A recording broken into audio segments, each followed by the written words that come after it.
Umfundisi uGumede mina ezweni laseNkandla. Sisebuhleni lapha nomkhulu kaJulayi. Siyayibongela ke uNkulunkulu namhlanje ngoba sesifike emaphethelweni omhlangano. Izwi lisho njalo lathi umhlangano uyavalwa. Sisina umgido wokugcina namhlanje okuyibongela uNkulunkulu esigcinile sisemhlanganweni wakhe kaJulayi.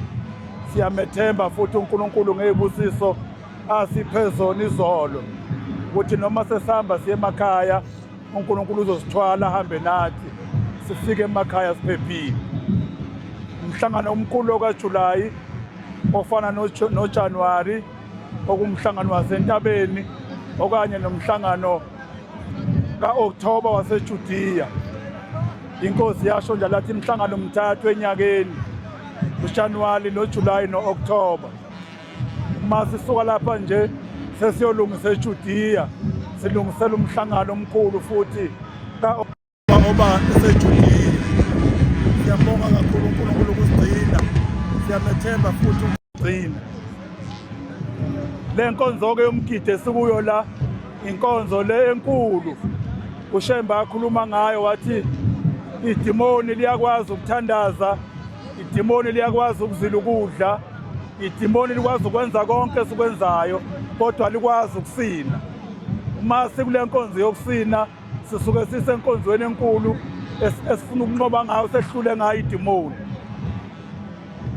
Siyayibongela kakhulu, sengathi uNkulunkulu angahamba nawo wonke amaNazaretha uma ese emakhaya uNkulunkulu awathwale ahamba afike emakhaya ephephile.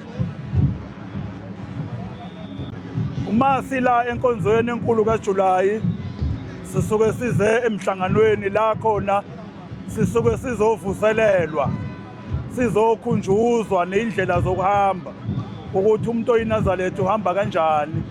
Umhlangano omkhulu lo lapho umuntu ezehlukanisa khona nazo zonke izinto alinde ngoba umhlangano futhi onesidlo senkosi.